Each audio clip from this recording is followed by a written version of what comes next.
आज एआई का जमाना है। दुनिया के विकसित देश बड़े बड़े रिसर्च कर रहे हैं। आने वाले भविष्य के रिसर्च के लिए अरबों रुपए खर्च कर रहे हैं। और ठीक उसी समय भारत में मोदी सरकार रिसर्च पर खर्च होने वाले फंड पर टैक्स लगा रही है। जी हां, मोदी ने आईआईटी दिल्ली समेत देश की तमाम यूनिवर्सिटी और संस्थानों को जीएसटी का नोटिस भेजा है।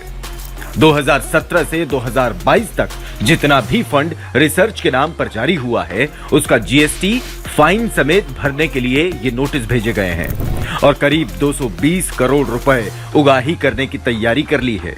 उन्होंने 2017 से रेट्रोस्पेक्टिवली रिसर्च इंस्टीट्यूशंस को जो ग्रांट्स दिए थे, उन ग्रांट्स पर जीएसटी लगाने का प्रपोजल दिया है और सभी प्रीमियर इंस्टीट्यूट्स को और सारे इंस्टीट्यूट्स को एक शो कॉज नोटिस दिया है कि भाई 2017 से अभी तक आपको जितने भी रिसर्च ग्रांट मिले उसमें आपको जीएसटी पे करना पड़ेगा।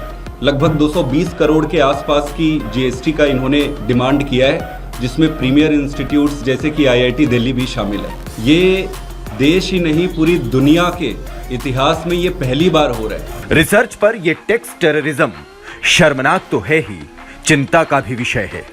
अंग्रेजों की एक नीति थी कि किसी देश को गुलाम बनाकर रखना है तो उस देश की शिक्षा व्यवस्था पर टैक्स लगा दो, फिर गरीब पढ़ नहीं पाएगा और हमेशा गुलामी में रहेगा।